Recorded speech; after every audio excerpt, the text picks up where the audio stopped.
शुक्लांबरधरं विष्णुं शशिवर्णं चतुर्भुजं प्रसन्नवदनं ध्यायेत् सर्वविघ्नोपशान्तयेत्। वागर्धाविव सम्पृक्तौ वागर्धप्रतिपत्तये जगतत्पितरौ वन्दे पार्वती परमेश्वरौ। रामाय रामभद्राय रामचन्द्राय वेधसे रघुनाथाय नाथाय सीताय पतये नमः। सर्वमङ्गलमाङ्गल्ये शिवे सर्वार्थसाधिके शरण्ये त्र्यम्बके गौरी नारायणि नमोऽस्तुते। आपदामपहर्तारं दातारं सर्वसम्पदां लोकाभिरामं श्रीरामं भूयो भूयो नमाम्यहम्। मनोजवं मारुततुल्यवेगं जितेन्द्रियं बुद्धिमतां वरिष्ठं वातात्मजं वानरयूथमुख्यं श्रीरामदूतं शिरसा नमामि। कूजन्तं राम रामेति मधुरं मधुराक्षरम् आरुह्य कविताशाखां वन्दे वाल्मीकिकोकिलम्। गुरुर्ब्रह्मा गुरुर्विष्णु गुरुर्देवो महेश्वरः गुरुः साक्षात् परं ब्रह्म तस्मै శ్రీ గురవే నమః। ఈ ప్రేరణకు కారణమైనటువంటి గురుదేవులు బ్రహ్మశ్రీ చాగంటి కోటేశ్వరరావు గారి పాదపద్మాలకు సమర్పణగా నమస్కరిస్తూ శ్రవణ నమస్కారం.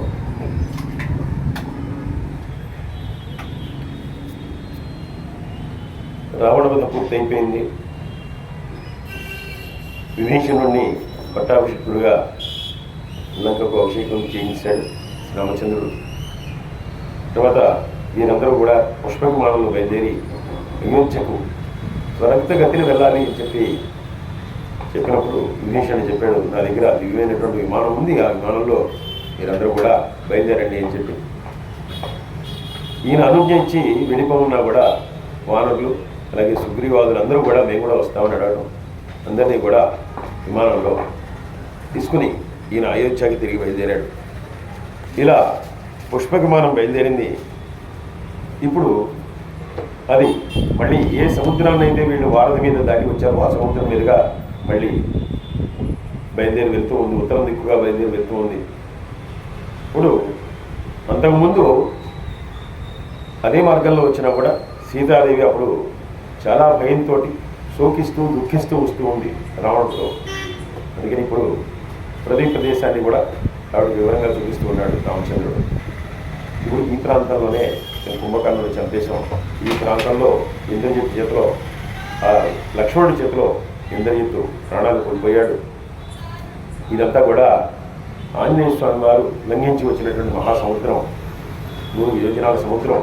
ఇది మైనాక గిరిపర్వతం. ఈ మైనాక గిరిపర్వతం ఎప్పుడైతే హనుమంతుడు నేను చూద్దామని వెతుక్కుంటూ వస్తున్నారో ఆ సమయంలో రామకార్యార్థమే వస్తున్నాడు కాబట్టి ఆ మైనాక గిరిపర్వతం అద్భుతంగా సముద్రం నుండి బయటకు వచ్చి తన మీద విశ్రాంతి తీసుకోమని చెప్పి కోరింది. ఇలాగా మేము చేసినటువంటి ఈ కార్యంలో మాకు కొండలు చెట్లు ప్రకృతి అన్నీ కూడా సహకరించాయి అని చెప్పి ఒక్కొక్క ప్రాంతాన్ని ఆవిడ చూపించుకుంటూ ఇదంతా కూడా వానరులు నిర్మించినటువంటి వారధి.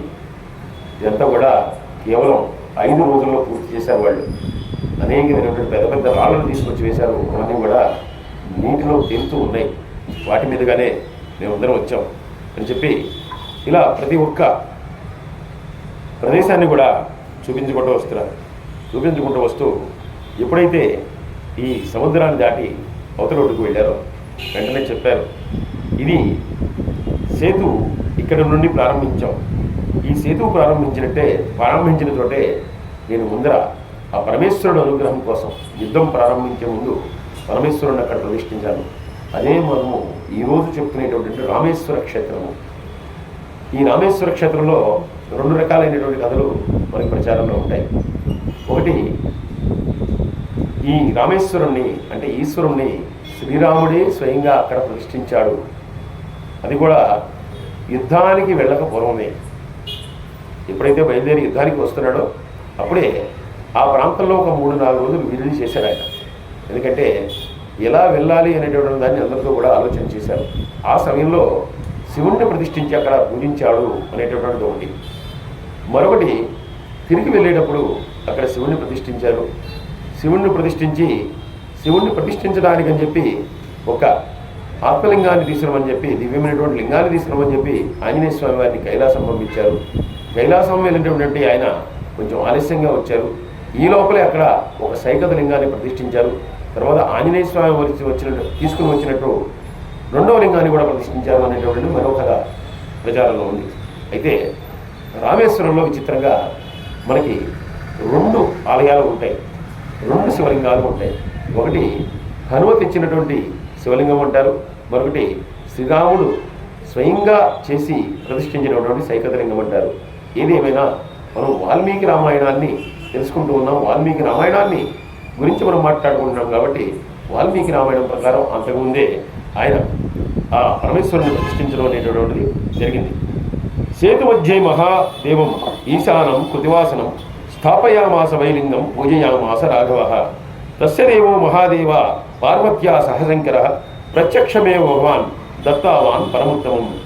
ఏ త్వయా స్థాపితం లింగం ద్రక్షం తేహ ద్విజాయత మహాపాతక సంయుక్తా తేషాం పాపం వినిశ్యతి. అన్యాని చైవ పాపాని తీరే తత్ర మహోదదే దర్శనాదేవి లింగస్య నాశమ్యాంతి న సంశయః. యావత్ స్థాస్యంతి తరవో యానదేవే చ మేదిని యావత్ సేతుశ్చ తావశ్చ స్థాపమ్యంత్య త్రిలోహితః. స్నానం దానం జపం శ్రాద్ధం భవిష్యత్యక్షయం తతః స్మరణాదేవ లింగస్య దినపాపం ప్రణశ్యతి ఇత్యుక్త్వా భగవాన్ వాచం పరిష్యజ్వ చ రాఘవం వసందీ పవనో రుద్రః తత్రైవంతరధీయతః. సేతు నిర్మాణానికి ముందే ఆ శ్రీరాముడు అక్కడ శివలింగాన్ని ప్రతిష్ఠించాడు. చర్మాంబరధారి అయినటువంటి ఆ మహాదేవుణ్ణి పూజించాడు. అప్పుడు పరమేశ్వరుడు పార్వతీదేవితో సహా ప్రత్యక్షమై ఆయన వెంటనే ఈయనకి వరాన్ని ప్రసాదించాడు. అది ఎటువంటి వరం అంటే, నువ్వు సాక్షాత్తు నారాయణుడివి అని ఆ సమయంలో పరమేశ్వరుడు ఆయనకి చెప్పలేదు. నీచే ప్రతిష్ఠింపబడినటువంటి ఈ గొప్పదైనటువంటి నా ఈ లింగం ఏదైతే ఉందో దీనివల్ల ఎవరు చేసినటువంటి పాపాలైనా కూడా అవన్నీ కూడా హరించుకుపోతాయి. అంతేకాదు, ఈ సముద్ర తీరంలో నువ్వు ఏర్పాటు చేసినటువంటి శివలింగాన్ని ఎవరైతే దర్శిస్తారో వెంటనే వారి పాపాలన్నీ కూడా భస్మీపటం అయిపోతాయి. ఈ భూమండలంలో సూర్యచంద్రాదులు ఉన్నంతవరకు, వృక్షములు, మహాసముద్రములు ఇవన్నీ కూడా ఉన్నంత వరకు, ఈ ప్రకృతి ఇలాగే ఉన్నంతసేపు కూడా ఈ రామేశ్వరానికి చాలా విశిష్టమైనటువంటి కీర్తి ప్రతిష్ట ఉంటాయి. అందువల్ల ఈ ప్రదేశంలో ఎవరైతే నన్ను దర్శిస్తారో, నన్ను పూజిస్తారో, ఎందుకంటే సాక్షాత్తు నీ చేత ప్రతిష్ఠింపబడినటువంటి విగ్రహం ఇది, అందువల్ల వారి యొక్క పాపాలన్నీ కూడా నాశనం అయిపోతాయి అని చెప్పి పరమేశ్వరుడు ఆ రాముడికి తన యొక్క అనుగ్రహాన్ని అందజేశాడు. ఆ తర్వాత ఆ శ్రీరాముడిని ఆయన మనసారా కౌగలించుకుని విజయోస్తు అని చెప్పి ఆయనకి చెప్పినట్లుగా పద్మపురాణంలో చెప్పబడింది. ఆ తర్వాత సేతువును నిర్మించడం, ఆయన బయలుదేరి వెళ్ళటం అనేటటువంటిది జరిగింది అని చెప్పి మనకి వాల్మీకి రామాయణంలో తెలియజేయబడింది. ఇప్పుడు ఆ రామేశ్వర క్షేత్రాన్ని చూపించారు. చూపించి నేను ప్రతిష్ఠించినటువంటి లింగం అని చెప్పారు. కానీ అందులో ఎక్కడ కూడా ఈ వచ్చే దారిలో ఎక్కడ ఆగినట్టుగా మనకి ఎక్కడా చెప్పలేదు. ఈ రకంగా ఆ క్షేత్రానికి నమస్కరించింది సీతమ్మవారు. ఆ తర్వాత కిష్కింద ప్రాంతానికి రాగానే చెప్పారు. ఈ ప్రాంతంలోనే నేను సుగ్రీవుని సోదరైనటువంటి వాలిని సంహరించవలసి వచ్చింది. ఆ తర్వాతే మా ఇద్దరి యొక్క మైత్రి అనేటువంటిది బలపడింది. ఇక్కడ నేను 3 నెలలు ఈ పర్వతం మీద ఉన్నాను. పశ్రవణగిరి పర్వతం మీద 3 నెలలు ఉన్నాను. వర్షాకాల సమయంలో అంతా కూడా 4 నెలలు ఇక్కడే గడిపాను. తర్వాతే అనేక మంది వానరులు నేను వెతుక్కుంటూ బయలుదేరాను. అట్లా బయలుదేరినటువంటి వాడే హనుమ అని చెప్పి ఆ విశేషాలని చెప్పగానే మనకి వాల్మీకి రామాయణంలో చెప్పలేదు, కానీ మిగిలినటువంటి పురాణాల్లో చెప్పిన దాని ప్రకారం ఆవిడ అక్కడ ఒక క్షణం పాటు ఆగమని అంటుంది. ఆగమన్నప్పుడు వెంటనే వానర స్త్రీలందరూ కూడా అక్కడికి వచ్చి వారందరూ కూడా మేము కూడా అయోధ్యకు వస్తాము అని చెప్పి అడగడము, వారి కోరికని శ్రీరామచంద్రుడు అందించడం అనేటువంటి జరుగుతుంది. కానీ వాల్మీకి రామాయణంలో మీరు అక్కడ ఆగిన తర్వాత సీతాదేవే స్వయంగా అడుగుతుంది. తారను మిగిలినటువంటి వారందరినీ కూడా ఈ వానర స్త్రీలను కూడా తీసుకెళ్దాం అయోధ్య, తీసుకెళ్ళి వాళ్ళకు కూడా సంతోషాన్ని కలగజేద్దాం అని చెప్పినప్పుడు వెంటనే ఎంతమంది వానరులు అయితే ఉన్నారో మీ అందరూ కూడా మీ భార్యలతో సహా రండి అని చెప్పి రాముడు ఆజ్ఞాపించడం, తక్షణమే వాళ్ళందరూ కూడా సిద్ధమై వాళ్ళందరూ కూడా బయలుదేరి వెళ్ళటం. ఈ రకంగా ఈ వానర స్త్రీలతోటి, వానరులతోటి, రాక్షస అమాత్యులతోటి వీరందరితో ఉన్నటువంటి ఈ విమానం మళ్ళీ బయలుదేరి అయోధ్య వైపు వెళుతూ ఉంది.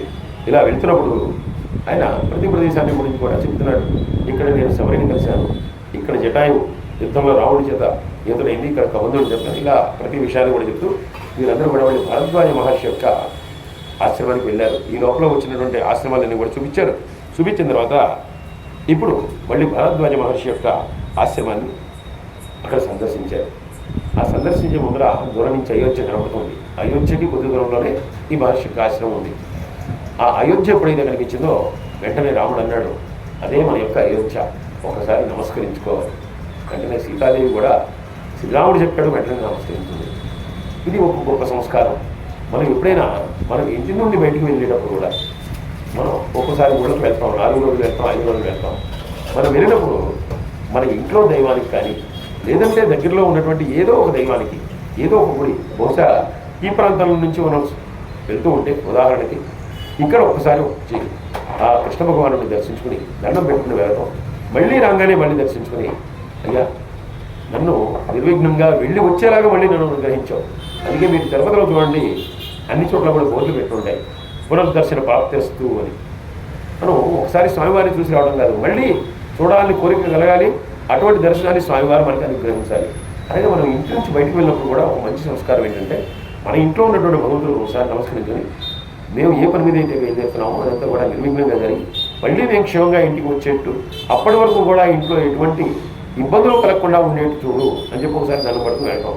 ఎందుకంటే ఇప్పుడు మనం బయటకు వెళ్తే అనేకమైనటువంటి ఇబ్బందులు, కరెంటుతో ఇబ్బంది, గ్యాస్తో ఇబ్బంది, అలాగే మనకున్నటువంటి చిన్న చిన్న వస్తువులైనా కూడా దొంగలతో ఇబ్బంది.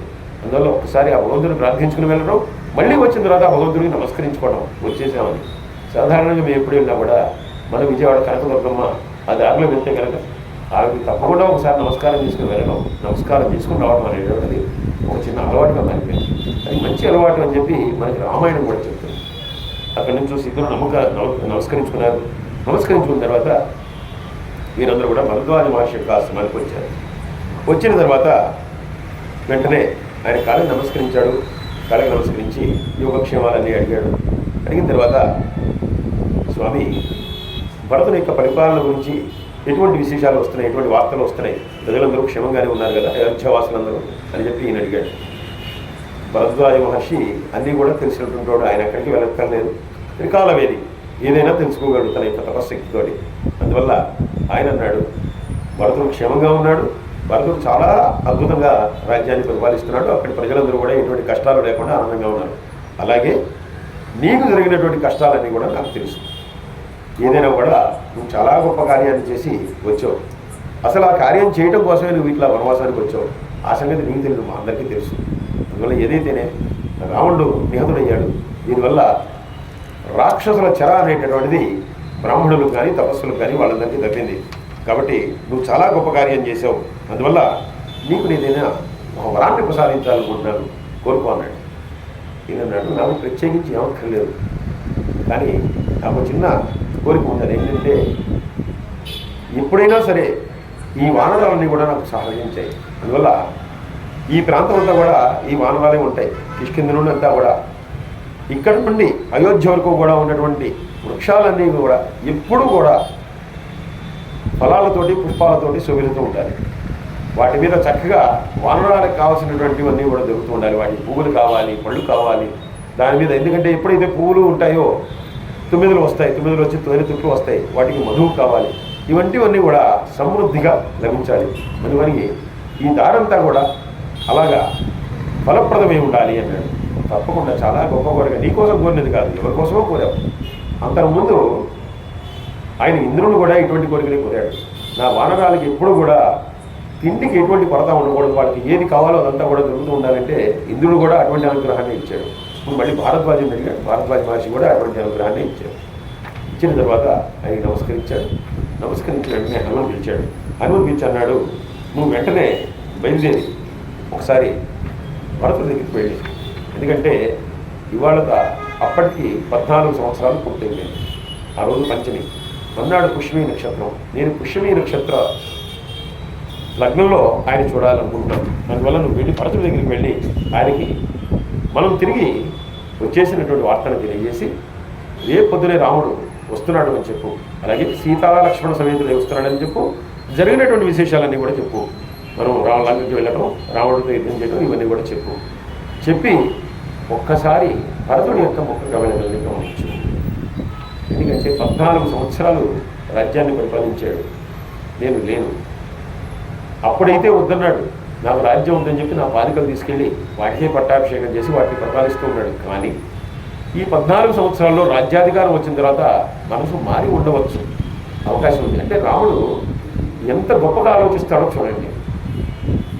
ఇలా ఆలోచించడం ఒకసారి తప్పేమో అని అనిపిస్తుంది, కానీ అవతల వల్ల ఆలోచనని బట్టి మనం నడుచుకోవడం అనేటటువంటి ఉత్తముల యొక్క లక్షణం.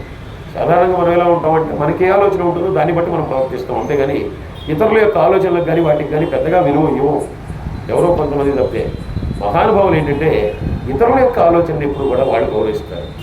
ఈయన అందుకే సేతువులు కట్టేటటువంటి సమయంలో కానీ మరే కీలకమైనటువంటి నిర్ణయం తీసుకునేటటువంటి సమయంలో కానీ ఈయనకి తెలుసు వానరాలన్నీ కూడా ఈయన చెప్పిందే వింటారు, సుగ్రీవుడు కూడా ఈయన చెప్పిన మాటే వింటాడు. అయినా ఈయన ఎక్కడ కూడా స్వతంత్రించి ఏ నిర్ణయం కూడా ఆయనంతా ఆయన తీసుకోలేదు. వీళ్ళందరితో సమావేశం చేసి వీళ్ళందరినీ అడిగి వీళ్ళ నిర్ణయం తీసుకుని వీళ్ళు మీరే చెప్పండి, మీరు చెప్పినట్టే నేను చేస్తాం అన్న తర్వాత మాత్రమే చెప్పారు, కానీ ఎప్పుడు ఒక ఆజ్ఞగా ఎప్పుడు కూడా చెప్పలేదు ఇలా చేయమని. అదే రావణుడు అన్నీ కూడా ఆజ్ఞలే. నువ్వు యుద్ధానికి వెళ్ళు, నువ్వు ఈ పని చేయి, నువ్వు ఆ పని చేయి. అలాగే ఎదుటి వాళ్ళు చెప్పేదాన్ని వినడం కూడా వినడం, వాళ్ళు చెప్పేదాన్ని వినడు. విని ఆచరించకపోవడం అది వేరే విషయం. వినడం అయినా కూడా కొంచెం విజ్ఞత ఉండాలి, అది కూడా చేయడు. ఎదుటి వారు చెప్పేది అస్సలు వినడు. అది రావణుడి లక్షణం, ఇది రాముడి లక్షణం.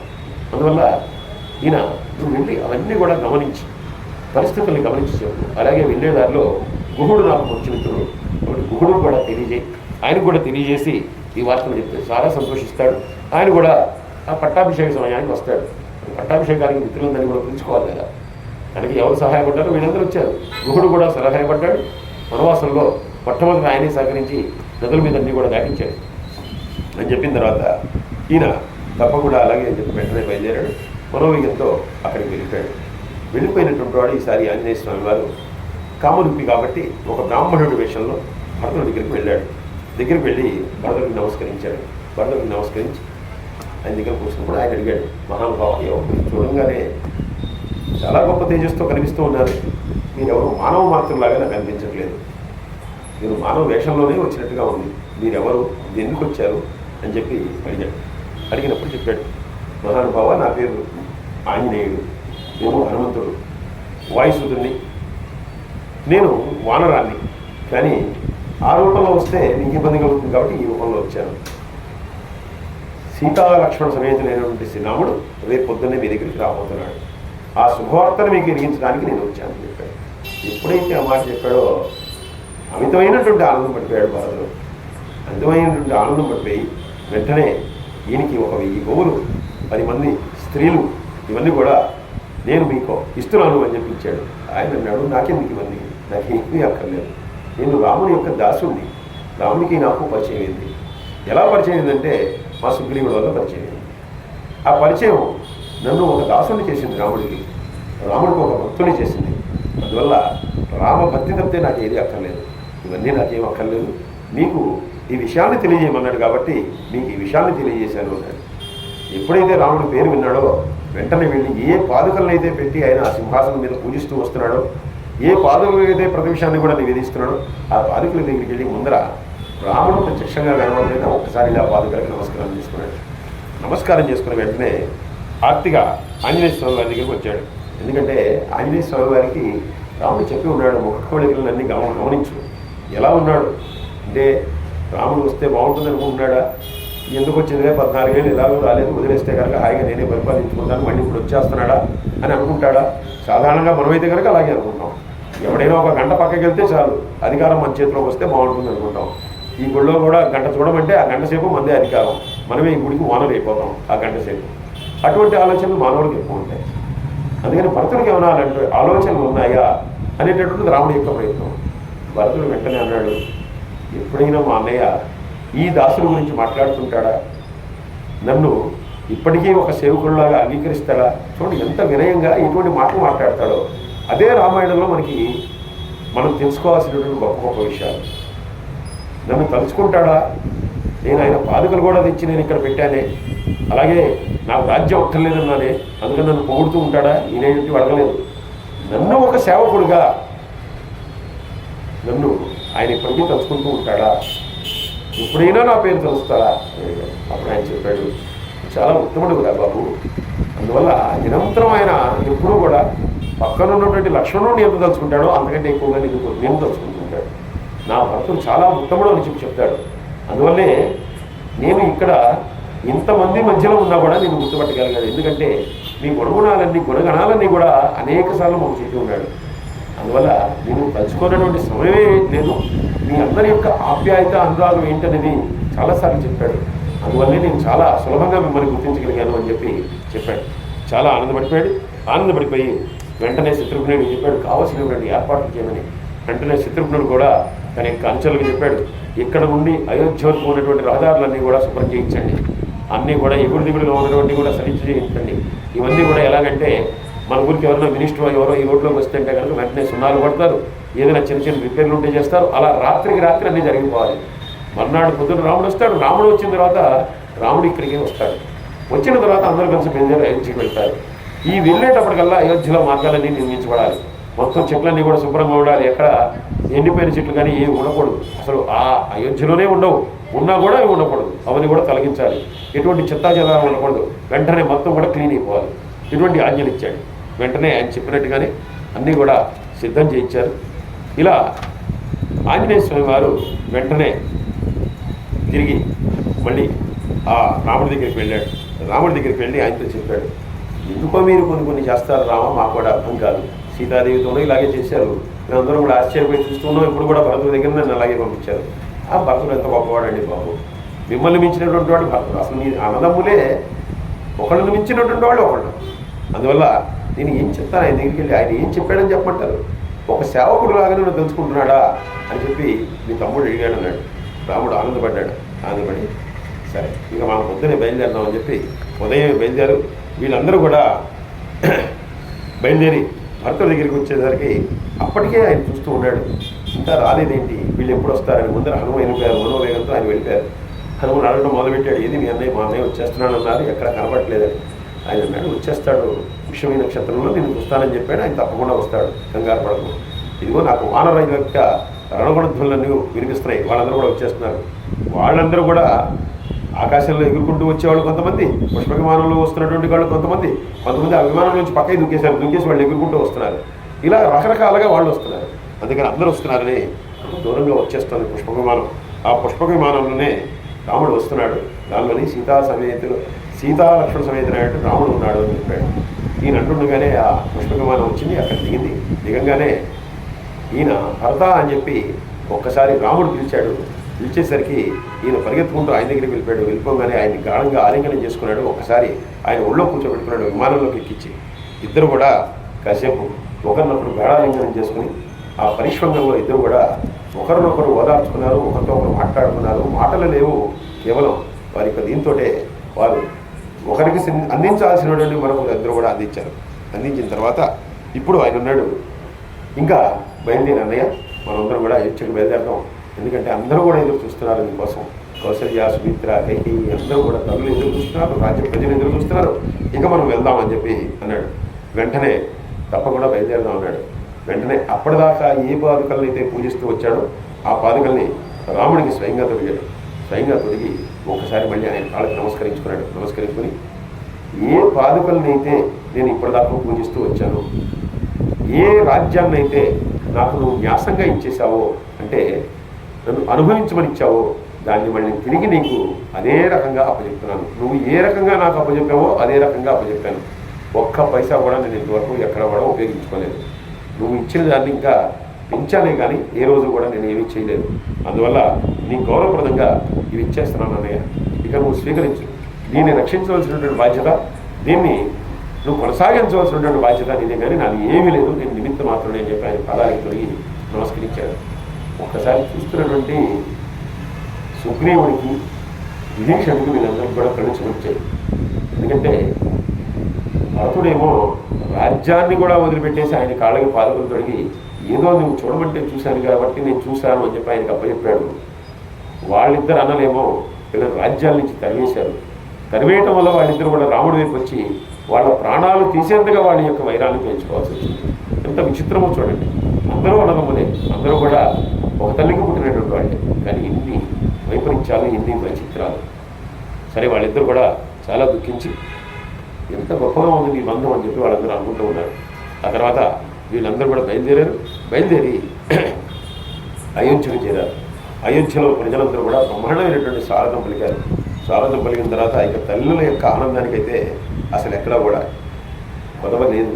వాడు ముగ్గురు కూడా కంటికి మింటికి ఏకధారగా ఆనందాశ్రువులు రాలుస్తూ ఉన్నారు. వాళ్ళు వెళ్ళినప్పుడేమో శోకంతో దుఃఖించారు, ఇప్పుడు ఆనందంతో వాళ్ళందరూ కూడా. ఎందుకంటే 14 సంవత్సరాల తర్వాత వస్తా అన్నాడు, కానీ వస్తాడా రాడా అనే అనుమానమే కుట్టుమట్టాడుతోంది వాళ్ళలో.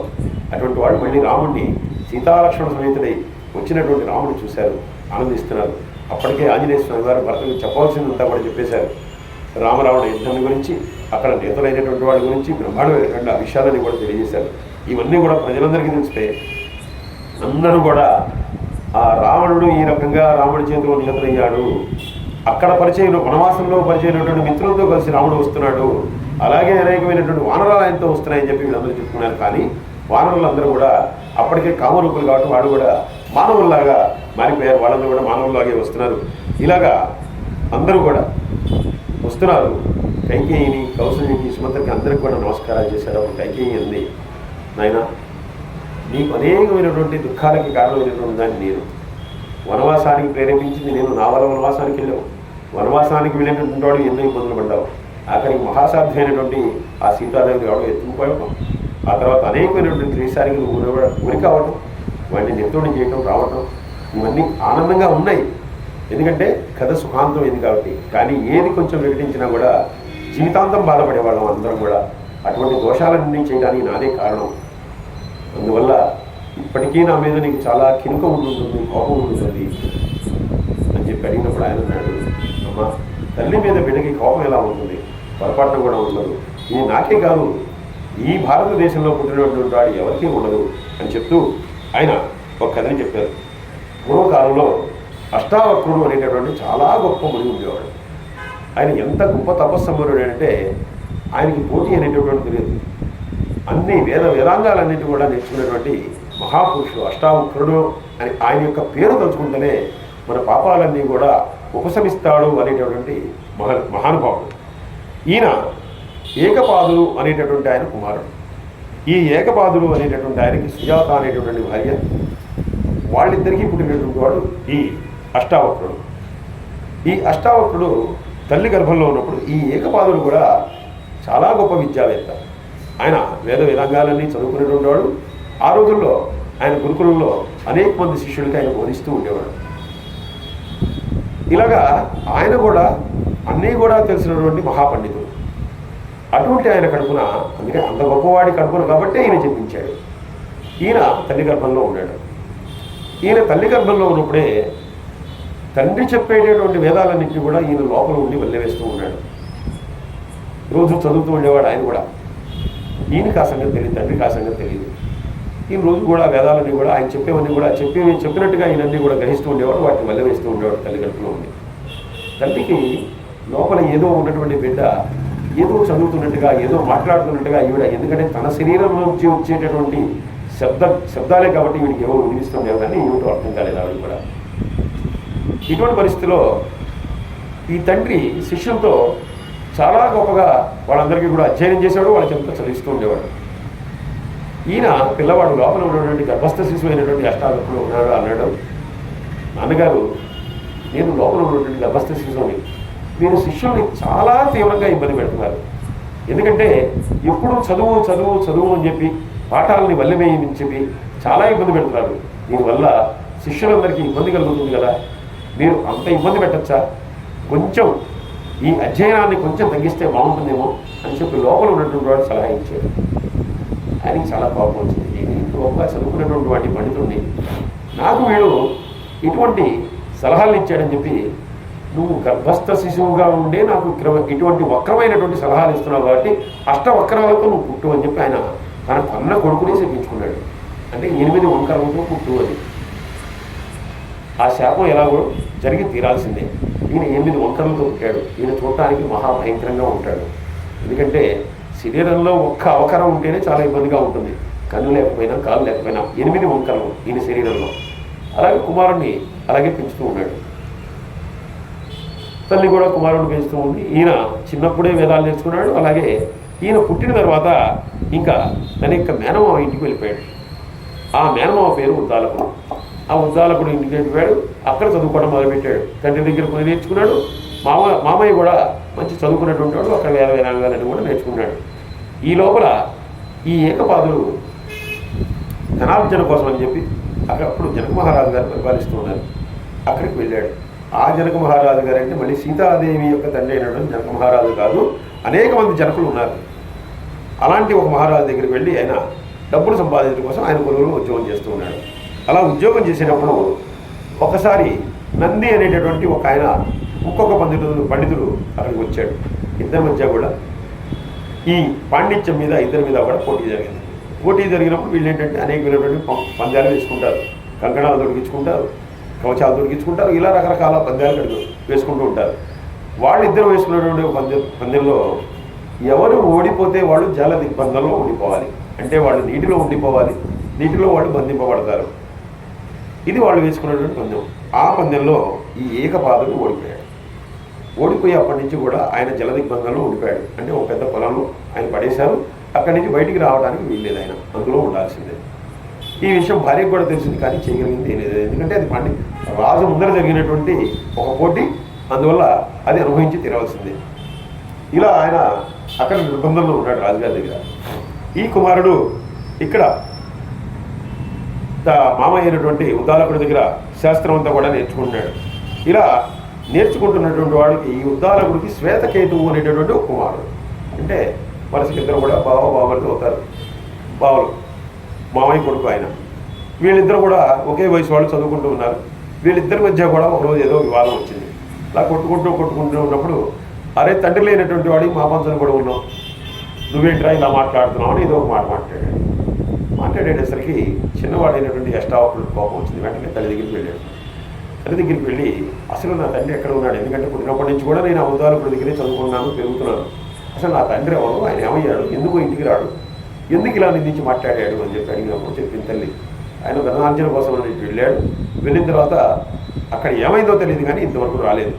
ఆ నోట ఈ నోట విన్నటువంటి మాట ఏంటంటే పాండిత్యంలో ఆయన్ని నంది అనేటటువంటి ఆయన ఓడించినటువంటి వాడు ఆయన జలబంధం చేశాడు. కాబట్టి మీ నాన్నగారు ఇంకెప్పటికీ రారు. అందువల్లే నేను పోషించడానికి ఇబ్బంది, చదివించడానికి కూడా ఇబ్బంది. నేను మీ మేనమ్మ దగ్గరికి పంపించాను. అందుకని నువ్వు గొడవలు పెట్టుకోకుండా అక్కడే వెళ్ళి చదువుకోను. ఈయన వెంటనే బయలుదేరి ఆ జనక మహారాజు గారి దగ్గరికి వెళ్ళిపోయి ఆ రాజ్యానికి వెళ్ళాడు. రాజ్యానికి వెళ్ళి, నేను ఈ పోటీలో పాల్గొంటాను నందితోటి, నువ్వు కుర్రవాడివిరా, నువ్వేం పాల్గొంటావు, ఏకపాదుడు అనేటటువంటి మహానుభావుడే పాల్గొనిపోయాడంటే ఆయన కుమారుడినే నేను, అందుకని నేను వాడిని ఓడిస్తానని చెప్పి ఈయన ఆ పోటీలో పాల్గొని, ఈయన రాజుగారిని అడిగింది ఏంటంటే, నేను కనుక గెలిస్తే నా తండ్రిని విడుదల చేయాలి. దానికి రాజుగారు ఒప్పుకున్నారు. ఈయన తాను ఎలా అయితే అనుకున్నాడో అలాగే ఈయన పోటీలో ఆయన ఓడించాడు. ఓడించిన తర్వాత రాజుగారు ఆ తండ్రిని విడుదల చేశారు. వాళ్ళిద్దరు కూడా ఆనందంగా ఇంటికి వచ్చారు. ఈ విషయాన్ని చెప్తూ అష్టవంకరలతో పుట్టమని ఆ తండ్రి శపించాడు. అటువంటి తండ్రినే విడిపించి తీసుకొచ్చినటువంటి దేశంలో పుట్టినటువంటి అమ్మ. అందువల్ల నీ మీద నాకెందుకు కోపం, ఏదో అదంతా కూడా దైవికంగా జరగవలసింది. నాకు ఆ రోజు కోపం లేదు, ఈ రోజు కోపం లేదు, ఏ రోజు కోపం లేదు. ఎప్పటికైనా నువ్వు నా తల్లివే. ఇవి నమస్కరించేసరికి అసలు రాముడి యొక్క సౌశల్యానికి, రాముడి యొక్క గుణగణాలకి వాళ్ళందరూ కూడా కేవలం వాళ్ళే కాకుండా చూసినటువంటి వాళ్ళందరూ కూడా ఎవరైతే ఈ సంభాషణలు వింటున్నారో వాళ్ళందరూ కూడా ముగ్ధులైపోతున్నారు. అలా తల్లులందరికీ నమస్కరించిన తర్వాత ఇంకప్పుడు అన్నయ్య నువ్వు ఇంకా మంగళ స్నానాలు చేస్తే కనుక రేపు ఉదయమే పట్టాభిషిక్తులు చేస్తారు మీరు అని చెప్పారు. ఆయన అన్నాడు, ముందర మీరు మీ దీక్షను వివరించండి, చివరిగా నేను వివరిస్తాను. ఎందుకంటే నాకంటే మీ అందరూ చిన్నవాళ్ళు, అందుకని ముందరగా మీరు దీక్షను విరమిస్తే కనుక నేను కూడా విరమిస్తానని చెప్పారు. వెంటనే అప్పటికే ఆంజనేయ స్వామి వారు అనేకమైనటువంటి సముద్రాల నుంచి చాలా వేగంగా ఆంజనేయ స్వామి వారు, వేగదర్శి, గవయుడు, వృషభుడు అనేటటువంటి నలుగురు వెళ్ళి 500 సముద్రాల నుంచి నీటిని తీసుకొచ్చారు అభిషేకం కోసం. ఆ తర్వాత మళ్ళీ నలుగురిని పంపించారు. ఆ నలుగురిని కూడా పంపించి మీరు కూడా వేగంగా రేపు ఉదయానికల్లా సముద్ర జలాలని, నదీ జలాలని, మీరు ఆ దారిలో వచ్చేటటువంటి జలాలన్నింటినీ కూడా తీసుకురండి, వాటన్నిటితో కూడా రాముడికి అభిషేకం చేయాలని చెప్పి పంపించారు. వీళ్ళిద్దరూ కూడా బయలుదేరి వెళ్ళారు. నగరంలో ఇంకా ఈ పట్టాభిషేక మహోత్సవానికి కావాల్సినటువంటి సంబరాలన్నీ కూడా మొదలైపోయినాయి. ఎక్కడ చూసినా కూడా కోలాహలం ఇవన్నీ కూడా మొదలైపోయినాయి. ఇప్పుడు ముందుగా భరతుడు, శత్రుఘ్నుడు, లక్ష్మణుడు వీళ్ళందరూ కూడా మంగళ స్నానాలు చేశారు. వాళ్ళందరికీ కూడా అప్పటి వరకు ఎవరు కూడా అప్పటిదాకా తన యొక్క కేశ పాశాలను కూడా అలాగే ఉంచుకున్నారు. వీళ్ళందరికీ కూడా వాటన్నింటినీ తొలగించారు, మంగళ స్నానాలు చేయించారు, ఆభరణాలు అలంకరించారు. ఇవన్నీ చేసిన తర్వాత రాముడికి కూడా జుట్టంతా కూడా చిక్కులు పడిపోయింది. 14 సంవత్సరాలు పెరిగిన జుట్టు, దాంతోపాటు జిల్లేడు పాలు రాశారు. అందువల్ల అంతా కూడా అట్టలు కట్టిపోయింది. దానంతా శుభ్రం చేశారు. కౌశల్యాదేవి దగ్గరుండి ఆయన చక్కగా ఇవన్నీ కూడా చేసి తర్వాత ఆయన్ని అలంకరించారు. అలాగే కౌశల్యాదేవి వానర స్త్రీలందరినీ కూడా ఆవిడ అనేకమైనటువంటి ఆభూషణాలు ఇచ్చి అవన్నీ కూడా అలంకరింపజేశారు. ఇలా అందరూ కూడా చక్కగా ఆభరణాలతో అలంకరించుకుని అందరూ కూడా సిద్ధమయ్యారు. ఆ సిద్ధమైన తర్వాత ఆ బ్రహ్మాండమైనటువంటి ఒక రథాన్ని సిద్ధం చేశారు. సిద్ధం చేసి ఆ రథంలో రాముడు కూర్చున్నాడు. రాముడు కూర్చుంటే కనుక శత్రుఘ్నుడు ఒక ఛత్రాన్ని పట్టుకున్నాడు. సుగ్రీవుడు, విభీషణుడు వీళ్ళిద్దరూ కూడా 2 వింజామరులు పట్టుకున్నారు. వింజామరులు పట్టుకుని రాముడికి వీస్తూ ఉన్నారు. మిగిలినటువంటి వాళ్ళందరూ కూడా రాముడి యొక్క రథానికి ముందర నడుస్తూ ఉన్నారు. ఇంకా వచ్చినటువంటి వారిలో వానరులు, వాళ్ళు ఉన్నటువంటి ప్రముఖులు 9000 ఏనుగుల మీద వాళ్ళందరూ కూడా బయలుదేరి ఈ రాముడి వెనకాల వాళ్ళందరూ కూడా బయలుదేరుతున్నారు. అలాగే ఒక శత్రుంజయం అనేటటువంటి మహాగజం, దాని మీద సాధారణంగా ఎవరైతే పట్టాభిషిక్తులు అవ్వబోతారో అటువంటి వాళ్ళు ఆ గజాన్ని ఎక్కుతారు. ఆ గజానికి ఆ సభాభవనానికి వెళ్తారు. ఇది రాముడు ఎక్కవలసి ఉన్నది వాస్తవానికి. కానీ ఇప్పుడు ఆయన రథానికి ఎక్కి అటువంటి గొప్ప ఏనుగు మీద తన మిత్రుడైనటువంటి సుగ్రీవుడిని దాని మీద గౌరవంగా దాని మీద కూర్చోబెట్టారు. సుగ్రీవుడు ఆ ఏనుగును అధిరోహించాడు. మిగిలినటువంటి వానరాలు 9000 ఏనుగుల్లో పోయింది. మిగిలిన వాళ్ళందరూ కూడా రథాలను అనుసరిస్తున్నారు. ఇలా బ్రహ్మాండమైనటువంటి ఊరేగింపుగా వీళ్ళందరూ కూడా బయలుదేరి ఆ సభాభవనానికి వెళ్ళారు. వీళ్ళు వెళ్ళేసరికి అక్కడ ఈ ఎవరినైతే వీళ్ళందరూ ఒక 4 వానరాలను పంపించారో అందులో సుషేనుడు అనేటటువంటి వాడు ఆయన తూర్పు సముద్రం నుండి సముద్ర జలాన్ని, అలాగే దారిలో ఉన్నటువంటి నదీ జలాన్ని ఆయన తీసుకొచ్చాడు. వృషభుడు అనేటటువంటి వానరుడు దక్షిణం వైపుకి వెళ్ళి అక్కడవన్నీ కూడా తీసుకొచ్చాడు. గవయుడు అనేటటువంటి ఆయన పశ్చిమ వైపుగా వెళ్ళి అక్కడ ఉన్నటువంటి సముద్ర నదీ జలాలను తీసుకొచ్చాడు. నలుడు అనేటటువంటి వానరుడు ఉత్తరంగా వెళ్ళి ఆయన అక్కడ సముద్ర జలాన్ని, నదీ జలాన్ని అన్నీ కూడా తీసుకొచ్చాడు. ఇలా నలుగురు తీసుకొచ్చిన తర్వాత ఇంకా అంతా కూడా పట్టాభిషేకానికి సిద్ధమైంది. తతస్స ప్రయతో వృద్ధో వశిష్ఠో బ్రాహ్మణై సహ రామం రత్నమయే పీఠే సహసీతం న్యవేశయత్. వశిష్ఠో వామదేవశ్చ జాబాలీ రథకాశ్యపః కాత్యాయనః సుయజ్ఞశ్చ గౌతమో విజయస్తథా అభ్యషించన్ నరవ్యాఘ్రం ప్రసన్నేన సుగంధిన సలిలేన సహస్రాక్షం వసవో వాసవం యథా. ఈ శ్లోకాలు చదవడానికి కారణం ఈ పేర్లు చదువుకుంటే మనం చేసినటువంటి అనేకమైనటువంటి పాపాలు కొన్నైనా పోతాయి. వంశపురోహితుడైనటువంటి వశిష్ఠ మహర్షిని అంత దూరాన్ని చూసి రాముడు నమస్కారం చేసుకున్నాడు. నమస్కారం చేసుకున్న తర్వాత ఆ వశిష్ఠుడు అనేక మంది బ్రాహ్మణులతో, ఋత్విజులతో కలిసి ఆయన రామచంద్రుణ్ణి ఎదురు వెళ్ళి ఆహ్వానించాడు. ఎందుకంటే రాముడు ఒక రకంగా శిష్యుడు, కానీ ఇప్పుడు కాబోతున్నటువంటి ప్రభువు. ఎక్కడికక్కడ ప్రోటోకాల్ని బట్టి వాళ్ళ యొక్క పద్ధతులన్నీ కూడా మార్చేస్తూ ఉంటారు. ఇప్పుడు ఈయన శిష్యుడు కాదు, చదువు నేర్చుకోవడానికి రావట్లేదు, ఆయన సింహాసనాన్ని అధిష్ఠించడానికి వస్తున్నాడు. రేపటి నుంచి ఆయన ప్రభువు, ఈయన ఆయనకి కులగురువు అయినా కూడా ఆయన సలహాలను ఇవ్వాల్సినటువంటి వాడు. అందువల్ల మిగిలిన వాళ్ళందరితో కలిసి ఎదురేగి ఆయన తీసుకొచ్చారు. వశిష్ఠుడితో పాటుగా వామదేవుడు, జాబాలి, కాశ్యపుడు, కాత్యాయనుడు, సుయజ్ఞుడు, గౌతముడు, విజయుడు, అందరూ గొప్ప గొప్ప మహర్షులు. వీళ్ళందరూ కూడా ఆయనతో ఉన్నారు.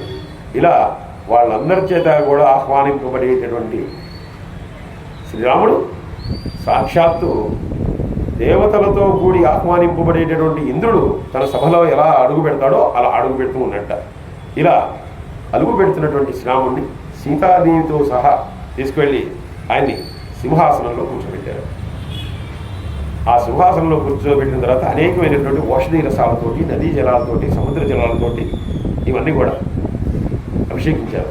అభిషేకించిన తర్వాత పూర్వం బ్రహ్మదేవుడు ఒక రత్నఖచితమైనటువంటి మణిమయమైనటువంటి ఒక బ్రహ్మాండమైనటువంటి కిరీటాన్ని మనువు అనేటటువంటి ఒక ఆయనకి ఇచ్చేట. ఎందుకంటే ఆయన అనేక మందిని సృష్టించాడు. సృష్టించిన తర్వాత అలా సృష్టిలో భాగంగా కొంతమందిని సృష్టించిన తర్వాత మీరు ఇంకా మైథున కార్యక్రమం ద్వారా సృష్టిని అభివృద్ధి చేయండి అని చెప్పి పంపించాడు. అప్పటి నుండే మనమంతా కూడా ఈ రకంగా జన్మించడం అనేటువంటిది మన పూర్వీకులు జన్మించడం అనేటువంటిది జరిగింది. అలాగే ఈ మనువుని అలాంటి ఒక కిరీటంతో ఆయన అభిషేకించాట. ఇప్పుడు అదే కిరీటం వీళ్ళ దగ్గర ఉంది న్యాసంగా. ఇప్పుడు ఆ కిరీటాన్ని ఇప్పుడు అనేక మంది ఋత్విజల మధ్య నడుమ అనేక నదీ జలాలతో సముద్ర జలాలతో అభిషేకం చేసిన తర్వాత ఆయనకి ఈ కిరీటాన్ని రాముడికి పెట్టారట. పెట్టిన తర్వాత ఎప్పుడైతే ఈ కిరీటం అలంకరింపబడుతుందో అప్పటి నుంచి ఇంకా ఈయన రాజుగా అందరి చేత కూడా అప్పటి నుంచి ఈయన రాజైనట్టు. కిరీట ధారణ అనేటటువంటి వివాహంలో మాంగళ్య ధారణ ఎలాగో అలాగా ఈ పట్టాభిషిక్తుడు అవడానికి కిరీట ధారణ అనేటటువంటిది అంత ముఖ్యమైనటువంటిది వాళ్ళకి. వెంటనే కిరీట ధారణ జరిగింది. ఆ తర్వాత సుగ్రీవుడు మొదలైనటువంటి వాళ్ళు అందరూ కూడా సేవిస్తూ ఉన్నారు. వాయుదేవుడు ఇంద్రుడు స్వయంగా పంపించాడు. ఇప్పటికీ కూడా మనకు ఒక ఆచారం ఉంటుంది. గుళ్ళల్లో బ్రహ్మోత్సవాలు అవి జరిగినప్పుడు ప్రభుత్వం తరఫున ఎవరైనా వెళ్ళి స్వామివారికి బట్టల్ని వాటిని అందజేస్తూ ఉంటారు. అలాగా మరి ఇక్కడ నారాయణుడికి అంటే నరుడు రూపంలో ఉన్నటువంటి నారాయణుడికి పట్టాభిషేకం జరుగుతుంది. అందువల్ల దేవతల తరఫున వాయుదేవుడిని పంపించారట.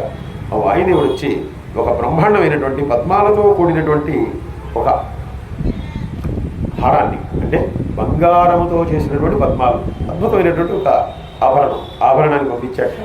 ఆ ఆభరణాన్ని ముత్యాల హారాన్ని తీసుకొచ్చి ఆయన బహుకరించాడు.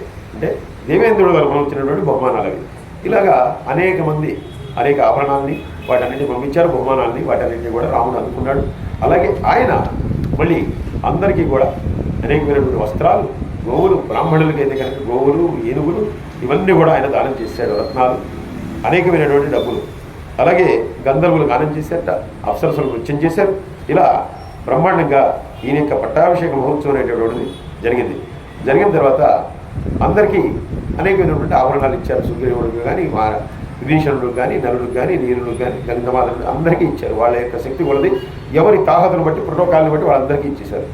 ఇచ్చేసిన తర్వాత ఒక బ్రహ్మాండమైనటువంటి హారాన్ని, వస్త్రాలని వీటన్నింటినీ కూడా హనుమకు బహుకరించారట.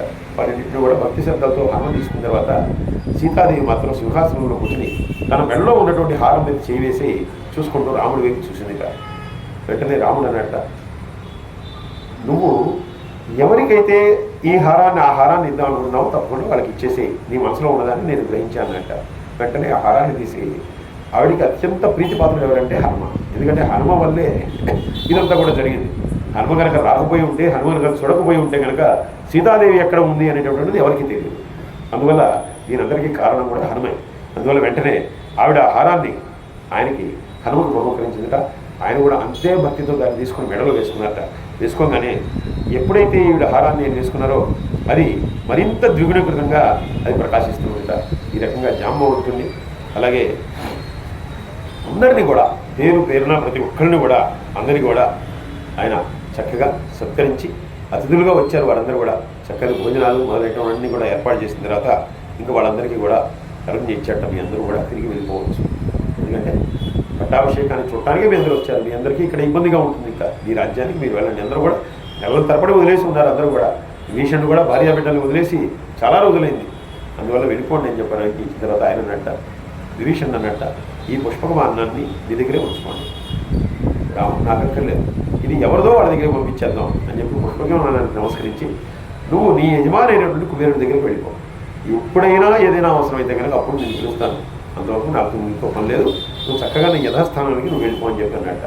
వెంటనే పుష్పకమానం అక్కడి నుంచి వెళ్ళిపోయింది, కుబేరుడి దగ్గరికి వెళ్ళిపోయింది.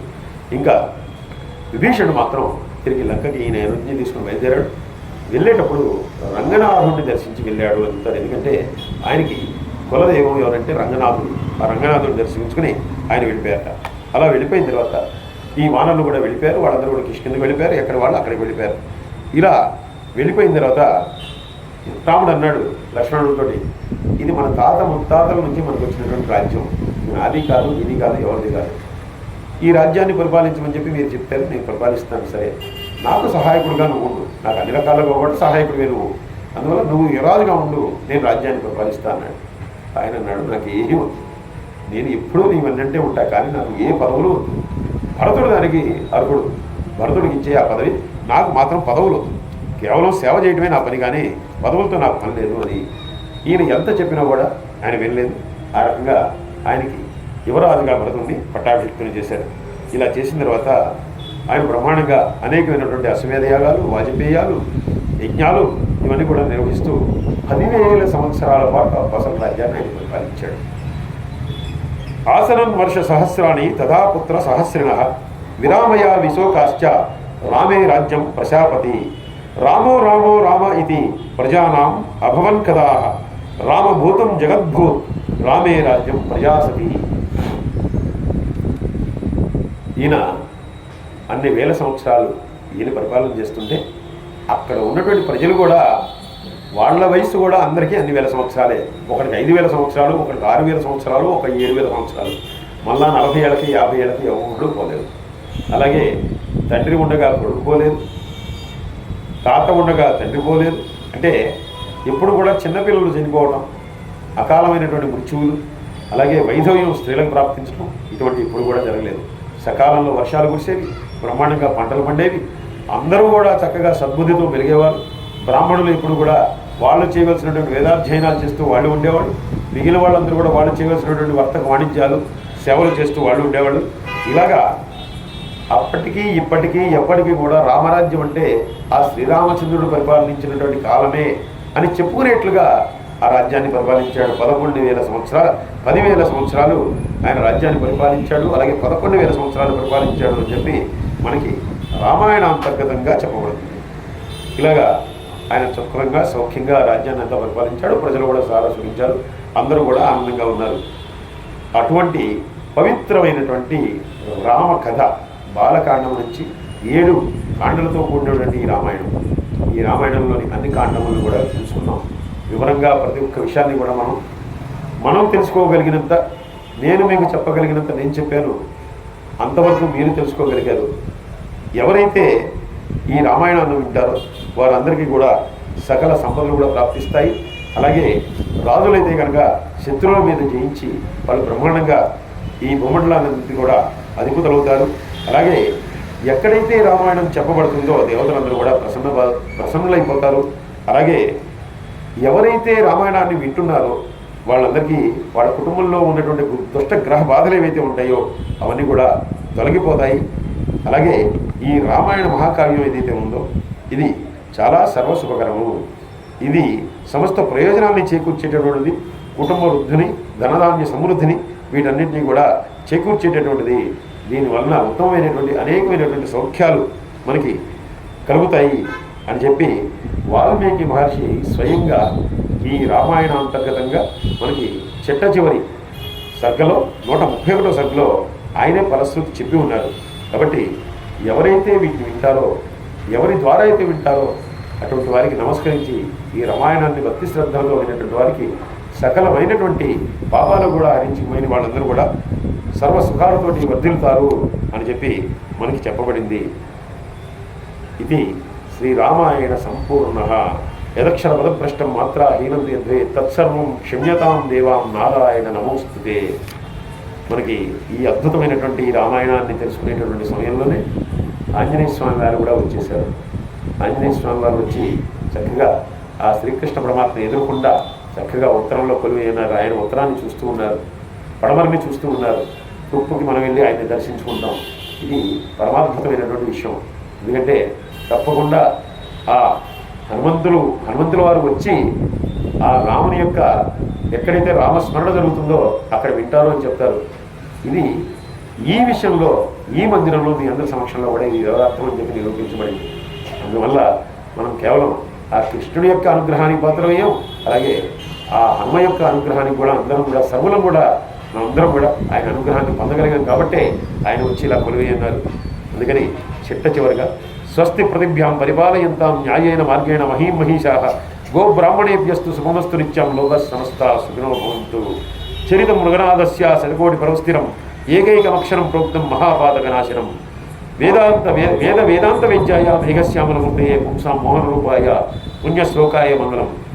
విశ్వామిత్రతరంగాయ మిథిలా నగరీపతే భాగ్యానాం పరిపాకాయ భవ్యరూపాయ మంగళం సౌమిత్రాణ చ జానక్య చాప బాణాసిధారిణే సంసేవ్యాయ సదాభక్త్యా స్వామినే మమ మంగళం దండకారణ్యవాసాయ ఖండితామర శత్రవే గురదరాజాయ భక్తాయ ముక్తిదాయాస్తు మంగళం సర్వమంగళమాంగళ్యే శివే సర్వార్థసాధికే శరణ్యే త్ర్యంబకే గౌరీ నారాయణీ నమస్తుతే మంగళం కోసలేంద్రాయ మహనీయ గుణాత్మనే చక్రవర్తి తనూజాయ సర్వభౌమాయ మంగళం.